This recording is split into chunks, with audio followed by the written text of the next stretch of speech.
So ஒரு பெரிய மாற்றத்தை சாயப்பா இன்னைக்கு தமிழ்நாட்டில் ஏற்படுத்திட்டாரு. அவர் ஜெயிப்பாரா இல்லையான்றத என்னால் ஓரளவுக்கு கெஸ் பண்ண முடிஞ்சுது. ஆனால் இவ்வளவு பெரிய வெற்றியை விஜய் அவர்களுக்கு சாய்ப்பா கொடுத்துருக்காங்க. ஸோ நன்றிகளை நாம் காணிக்கையாக்கலாம் அவரோட பாதத்தில். நாம் என்றைக்குமே நல்ல குடிமகன்களாக தமிழ்நாட்டில் இருக்கணும். நிறைய பிரார்த்தனைகள் நாம் செய்யணும். எந்த மாற்றத்தையும் ஆதரிக்கக்கூடியவர்களா அன்பே சாய் குடும்பத்தில் இருக்கக்கூடிய உறவுகள் இருக்கணும்.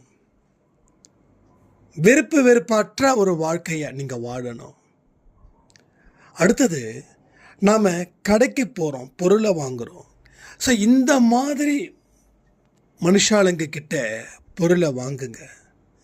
அதில் உங்களுக்கு தர்மம் செய்வது போல நீங்கள் இவர்கள்கிட்ட பொருளை வாங்கினீங்கன்னா அது உங்களுக்கு புண்ணிய அக்கௌண்ட்டில் வந்து சேரும். 5 ரூபா 10 ரூபா கம்மி அந்த கடை அப்படின்னு நினைக்க வேண்டாம். ஸோ இவங்கக்கிட்ட பொருளை வாங்குங்க. உங்கள் வாழ்க்கையில் நீங்கள் செய்யக்கூடிய சின்ன சின்ன தான தர்மங்கள் திருப்பி உங்களுக்கும் இல்லை உங்கள் குடும்பத்துக்கும் போய் சேரும். உங்களுக்கு கிடைக்கல அப்படின்னாலும் உங்கள் குடும்பத்தில் உங்கள் குழந்தைங்க இருக்காங்களே அவங்களுக்கு போய் சேரும். அவங்களுடைய எதிர்காலம் சிறப்பாக இருக்கும். ஸோ பெற்றோர்கள் என்றைக்குமே குடும்பத்துக்கு முன்னுரிமை கொடுப்பாங்கன்ற நம்பிக்கை அப்படி இருக்கும்போது நிச்சயமாக அது அவர்களுக்கு பலவித பலன்களை அது அளிக்கும். அதனால தான் சொல்கிறேன், எந்த காரியத்தை செய்தாலும் தான தர்மத்தோட நல்ல மனதோட பிறருக்கு உதவிகள் செய்வது போல நினைத்து நீங்கள் செய்தீர்கள் என்றால் அந்த காரியமும் வெற்றி பெறும். உங்களுடைய புண்ணிய கணக்கும் அதிகரிக்கும்.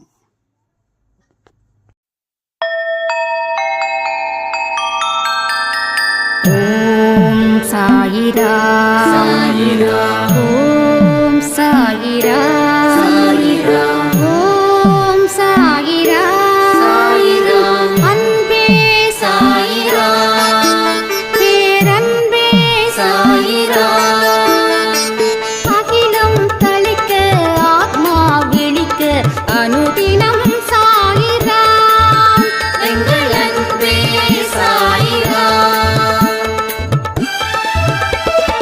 ஒன்றே இறைவன், ஒன்றே பூமிக்கென்றும் சாயிரா, சரணம் சாயிரா, நன்றே செய்து வாழ்வோம், நாம் ஒன்றே செய்து வாழ்வோம், அன்பே சாயிரா.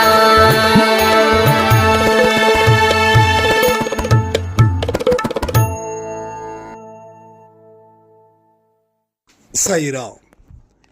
என் உயிரின் உயிரானவர்களே, இன்னைக்கு எலெக்ஷன் ரிசல்ட் ரொம்ப சந்தோஷமாக இருந்தது. எதிர்பார்க்காத ஒரு சந்தோஷம். இந்த சந்தோஷம் மாற்றம் ஒன்றே மாறாதது அப்படின்றத நாம் கேள்விப்பட்டிருப்போம். ஆனால் தமிழ்நாடு அரசியல் களத்தில் 2 கட்சிகள் மாறி மாறி மாறி ஆட்சி செய்யும்போது நமக்குள்ளே ஏதோ ஒரு விதமான சலிப்பு நிச்சயமாக இங்கே ஏற்படுது. ஸோ 3ஆவதாக ஒரு கட்சி அவர் ஆரம்பித்து ஒரு பெரிய வெற்றி வாகையை சூடுவாங்கன்னு கண்டிப்பாக யாரும் எதிர்பார்த்துருக்க மாட்டாங்க. ஒரு நல்ல மாற்றத்தை சாயப்பா தமிழ்நாட்டுக்கு கொடுத்துருக்கிறாருன்றதை நான் பரிபூரணமாக நம்புகிறேன். அவர் நன்றாக ஆட்சி செய்யட்டும், நாம் எல்லோரும் பிரார்த்தனை செய்து கொள்ளலாம். தமிழ்நாட்டுக்கு தேவையான வளர்ச்சி. 2வது, தமிழ்நாடு போதை மாநிலமாக மாறி இருக்குதுன்றதை நம்ம பத்திரிகையில் கேள்விப்பட்டிருப்போம், அதை கண்கூட பார்த்துருப்போம். அது இல்லாத தமிழகமாக இருக்கணும். 3வது, பெண்களுக்கு பாதுகாப்பு அளிக்கக்கூடிய மாநிலமாக, பெண்களுக்கு முழு சுதந்திரமும் எந்த ஆபத்தும் இல்லாத ஒரு மாநிலமாக அவர் உருவாக்கணும்னு சொல்லி நம்ம எல்லாருமே பிரார்த்தனை பண்ணிக்கலாம். புதுசாக வரக்கூடிய விஷயத்தை அக்செப்ட் பண்ணிக்கிறது தான் அன்பே சாயப்பாவுடைய கொள்கை. ஸோ எல்லோரும் நாம் இனி நம்மளால் முடிஞ்ச விஷயத்தை இந்த நாட்டுக்காக செய்யணும். ரெண்டாவது, நாட்டு மக்களுக்காக பிரார்த்தனையும் நாம் செய்யணும். ஸோ விருப்பு வெறுப்பு இல்லாத ஒரு வாழ்க்கை நம்மளால் வாழ முடிஞ்சிடுச்சுன்னா அதில் நீங்கள் PhD படிச்சிருவீங்கன்னு அர்த்தம். வாழ்க்கையில் என்றைக்குமே ஒரு விஷயத்தை முடிவு பண்ணிக்கோங்க. நாம் எவ்வளவுதான் முயற்சிகள் செய்தாலும் முடிவு வேறு மாதிரி போச்சுன்னா அதை பற்றி கவலைப்பட வேண்டியதே இல்லை. அதை நீங்கள் அக்செப்ட் பண்ணிக்கும் போது நீங்கள் என்ன எதிர்பார்த்தீங்களோ அதை விட இது சிறந்ததாக நம்ம சாயப்பா நமக்கு உருவாக்கி தருவார்.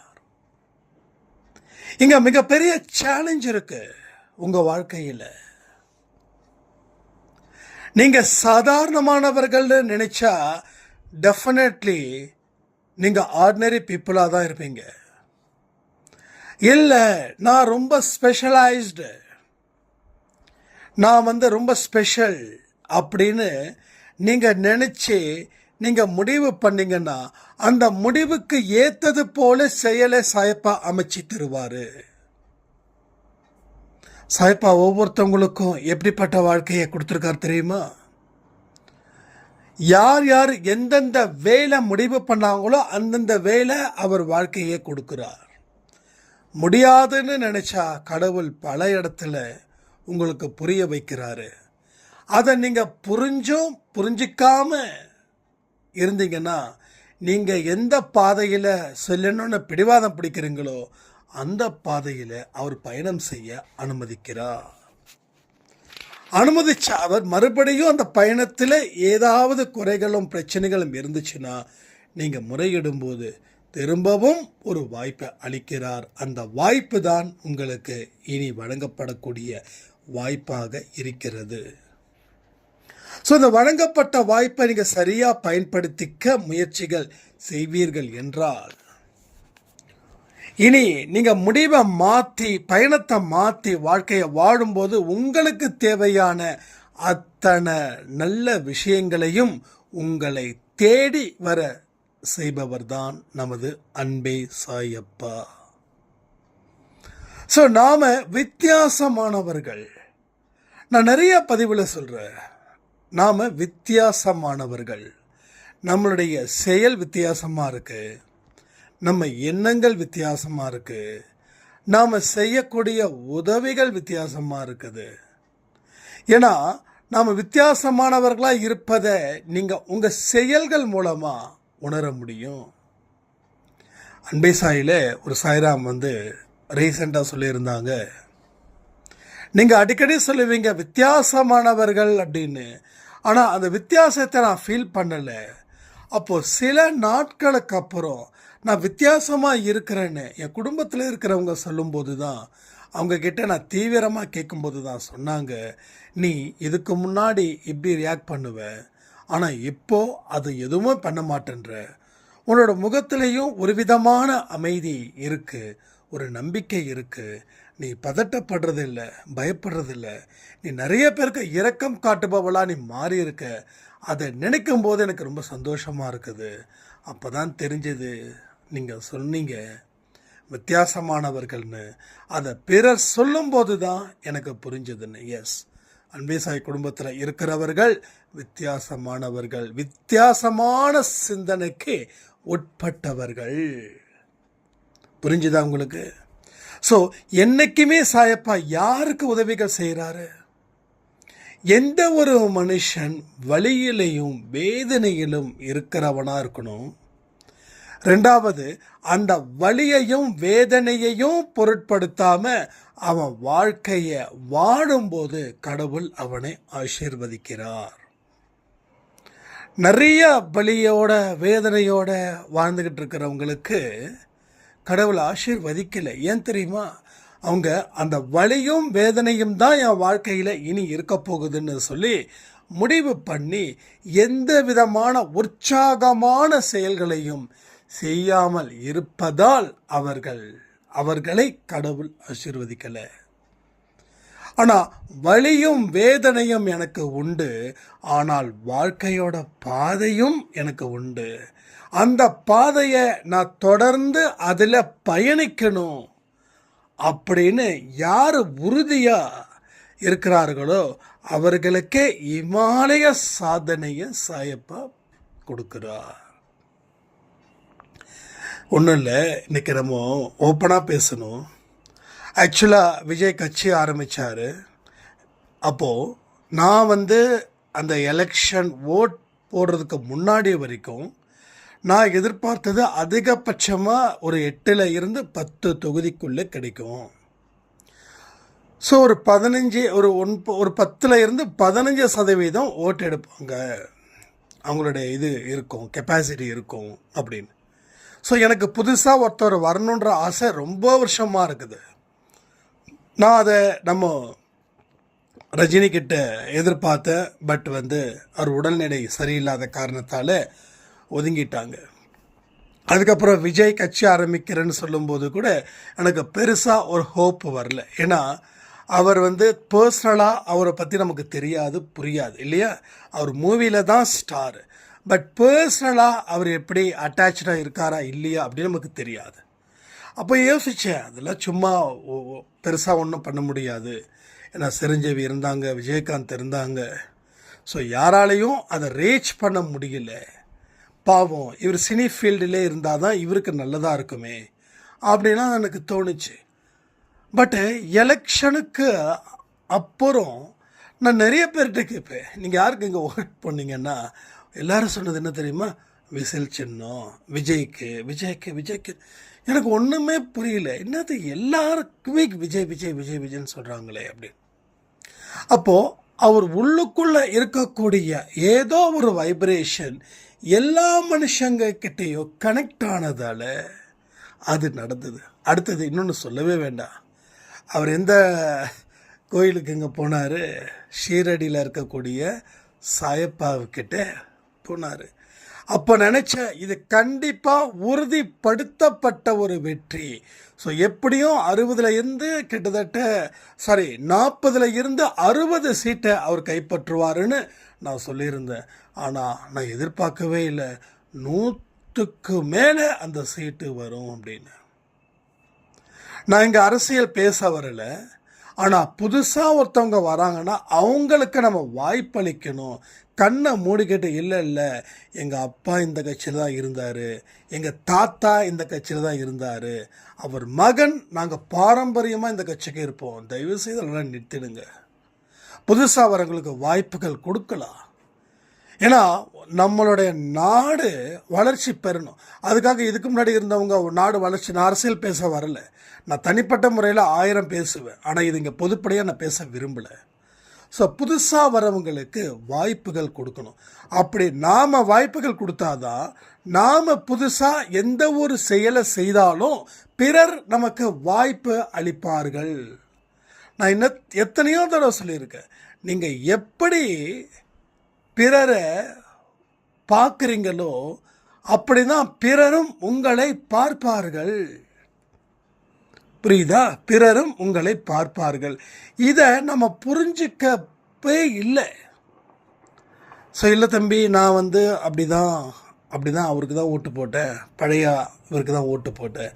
நான் திருப்பி கேட்குறேன், சரி ஓகே ஓட்டு போட்டிங்க, அவங்க ஆட்சி நல்லா பண்ணுறாங்கன்னு சொல்லி ஓட்டு போட்டிங்களாண்ணா? இல்லை, எங்கள் தாத்தா போட்டாங்க, எங்கள் பாட்டி போட்டாங்க. ஓகே, அவங்க தாத்தா போட்டாங்க, பாட்டி போட்டாங்கன்னா அப்போ அந்த பார்ட்டி சூப்பராக இருந்திருக்கும், நல்லா எக்ஸலண்ட்டாக பண்ணியிருந்திருப்பாங்க. ஸோ உங்களுக்கு அந்த நம்பிக்கை இருந்துச்சுன்னா நீங்கள் ஓட் பண்ணுங்க. பட் தாத்தா பாட்டி அது தேவையில்லை அப்படின்றத, அது வரக்கூடியது கூட அப்படி தான். ஒருவேளை இவர் கட்சி ஆட்சி ஒழுங்காக பண்ணல செய்யலை அப்படின்னா நீங்கள் தயங்க வேண்டாம். அப்போ யார் உங்களுக்கு உங்கள் மைண்டுக்குள்ளே நல்ல ஒரு விஷயத்தை பண்ணுவாங்க, அவங்க செயல்படுவாங்கன்னா அவங்களுக்கு நீங்கள் ஓட் பண்ணுங்கள். இது எல்லா விஷயத்துலேயும், நாட் ஒன்லி எலெக்ஷன், எல்லா இடத்துலையும்.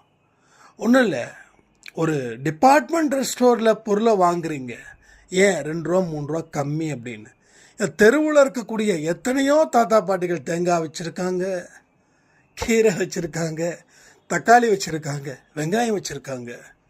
ஏன் அந்த 2 ரூபா 3 ரூபா உங்களுக்கு ஜாஸ்தி கொடுக்கக்கூடாது? என்ன ஆகிடப்போகுது? ஸோ தெருவோர வியாபாரிகள் அவங்க கொஞ்சம் இடைஞ்சல தான் இருக்கிறாங்க, அது வேறு விஷயம். ஏன்னா தெருவில் நடக்க முடியல, போக முடியல, வர முடியல, கொஞ்சம் இதாக இருக்கு, பரவாயில்ல. பட் அவங்களுடைய வயிறு காயுது, அதுக்காக அவங்க தெருவோரம் இது வியாபாரம் பண்ணுறாங்க. ஸோ எல்லா இடத்துலையும் குற்றம் பார்த்தா அது முடியாது. அப்போது அவங்களுக்கு நாம் என்ன செய்கிறோம்? அப்போ அவங்கக்கிட்ட நாம் வாங்கிறது யோசிக்கணும். வாங்கினா கடவுள் சந்தோஷப்படுவாருன்னு அங்கே போய் உட்காந்துக்கிட்டு பார்கெயின் பேசுறது, இல்லை கீரைக்கட்டு 10 ரூபா கீரைக்கட்டு 3 கொடு 2 கொடு 1+1 கொடு. அவங்களுடைய இயலாமையை நாம் யூஸ் பண்ணிக்கிட்டா நம்ம இயலாமையை பிறர் யூஸ் பண்ணிக்க மாட்டார்களா? அதனால் செய்யக்கூடிய அத்தனை செயல்களிலும் தர்மம் நிலைத்திருப்பது போல, செய்யக்கூடிய அத்தனை செயல்களிலும் பிறருக்கு உதவிகள் கிடைப்பது போல உங்களுடைய வாழ்க்கையை மாற்றுங்கள். இதுதான் நம்ம வாழ்க்கைக்கு நமக்கு தேவையான ஒன்று பிறரிடம் இருக்கிறது. இதை செய்ய செய்ய நமக்கு தேவையான ஒன்று நம்மளை தேடி தேடி வரும். நம்ம எவ்வளவோ ட்ரை பண்ணுறோம், நான் நினச்சதெல்லாம் நடக்குதுன்னு நினைக்கிறோம், ஆனால் நடக்கலை. சில பேர் சொல்கிறாங்க, நான் நினச்சது எதுவுமே நடக்கலை, அதனால் நான் எதுவுமே நினைக்கல.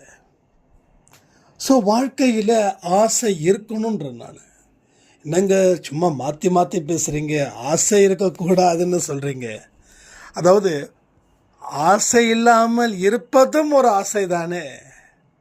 ஸோ அடிப்படை பேசிக் நீட்ஸ் என்னவோ அதுக்கு ஆசைப்படுறது தப்பே இல்லை. என் குழந்தைங்கள நல்லபடியாக படிக்க வைக்கணும், எஸ் இது ஆசை. என் மனைவிக்கு பிடிச்ச மாதிரி நடந்துக்கணும், எஸ் இது ஆசை. என் கணவருக்கு பிடிச்ச மாதிரி, எஸ் இது ஆசை. பட் ஆசைப்படும்போது தான் நம்மளுடைய அந்த ஒழுக்கமும் அதிகரிக்கும். நான் என் குழந்தைய நல்லா படிக்க வைக்கணும்னா நான் என்ன பண்ணணும்? ஒர்க் பண்ணணும், சம்பாதிக்கணும், குழந்தைக்கு நல்ல ஸ்கூலில் சேர்த்து இது பண்ணணும், குழந்தைங்களுக்கு தேவையானதை நான் செஞ்சு கொடுக்கணும். இது ஒரு ஒரு ஒரு தகப்பனுடைய கடமை, ரைட்டா? அதை விட்டுட்டு எத்தனை மணிக்கு பார் ஓப்பன் ஆகுது, எத்தனை பெக் அடிக்கலாம் இன்றைக்கி, குழந்தைங்களுக்கு அடுத்த மாதம் ஃபீஸ் கட்டிக்கலாம், இப்போதைக்கு நமக்கு சரக்கு தானே முக்கியம் அப்படின்ற மாதிரி நினைக்கிறது அதுவும் ஆசை தான். ஆனால் அது கேவலமான மோசமான கீழ்த்தரமான ஆசை. ஆனால் நான் சொல்கிற ஆசை நல்லதுக்கும், நம்ம குழந்தைங்க நம்மளை நம்பி இருக்கிறாங்க, அவங்களுக்கு நாம் நிறைய செய்யணுமே, அதற்கானது தான் நம்மது. ஸோ எல்லா விஷயத்திலையும் தர்மத்தின் அடிப்படையில் வாழுங்க, தர்மத்தின் அடிப்படையில் சிந்திச்சுக்கோங்க. தர்மமே வெல்லும் அப்படின்ற உயர்ந்த தத்துவத்தை மனசில் வைங்க. வாழ்க்கை அப்படின்றது இனி உங்களுக்கு நன்றாக அமையணும்னு நான் சாயப்பாக்கிட்ட பிரார்த்தனை பண்ணிக்கிறேன். அதே போல் நிறைய பேர் சாப்பாடு கொடுத்துருக்கீங்க. நான் ஆக்சுவலாக 2-3 நாள் அவுட் ஆஃப் ஸ்டேஷன், இன்றைக்கி தான் நான் கோயம்புத்தூர் வீட்டுக்கே வந்திருக்கேன். ஸோ இன்றைக்கோ நாளைக்கோ நீங்கள் யாரெல்லாம் கொடுத்தீங்களோ அதை நான் ஒரு தடவை சரி பார்த்து வாட்ஸ்அப் ஸ்டேட்டஸில் நான் வைக்கிறேன், சரிங்களா? ஸோ யாருடைய நேமும் விடுபடக்கூடாது. ஏன்னா நீங்கள் மனுஷனுக்கு சேவை பண்ணுறது கடவுளுக்கு சேவை பண்ணுறது போல். ஸோ அத்தனை பேரும் அவ்வளவு விருப்பத்தோடு நீங்கள் ஃபுட்டு டொனேட் பண்ணுறீங்க, ஃபுட்டு டொனேஷன் பண்ணுறீங்க. ஸோ எக்ஸலண்ட்டாக இருந்தது. ஸோ சாய்பா கோயிலுக்கு செகண்ட் அன்னைக்கு ஈரோடு சாய்பா கோயிலுக்கு போயிருந்தேன். அங்கே அன்னதானத்துக்கு நம்ம சாப்பாடு கொடுத்தோம், பண உதவி பண்ணோம். அடுத்தது மாரியம்மன் கோயிலுக்கு போனோம், அங்கே அன்னதானம் நம்ம அது தொகை கொடுத்தோம். ஸோ நிறைய உதவிகள் நாம் செய்யணும் அப்படின்ற ஒரு தார்மீகமான ஒரு பொறுப்பு நம்மக்கிட்ட இருக்குது.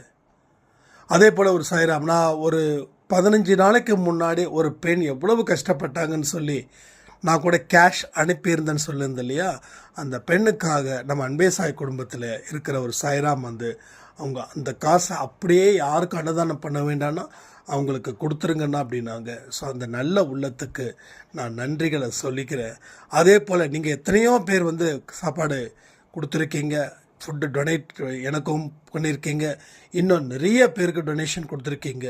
ஸோ எல்லாருக்கும் கடவுளுடைய அன்பும் அவருடைய ஆசீர்வாதமும் பரிபூரணமாக உங்களுக்கு கிடைக்கும். ஓகேங்களா? ஸோ என்றைக்கும் ஹாப்பியாக இருங்க. சாயப்பாக இருக்கும்போது நமக்கு எந்த கவலைகளும் இல்லைன்னு சொல்லி இந்த பதிவை நான் முடிக்கிறேன். ஜெய் சாய்ராம்.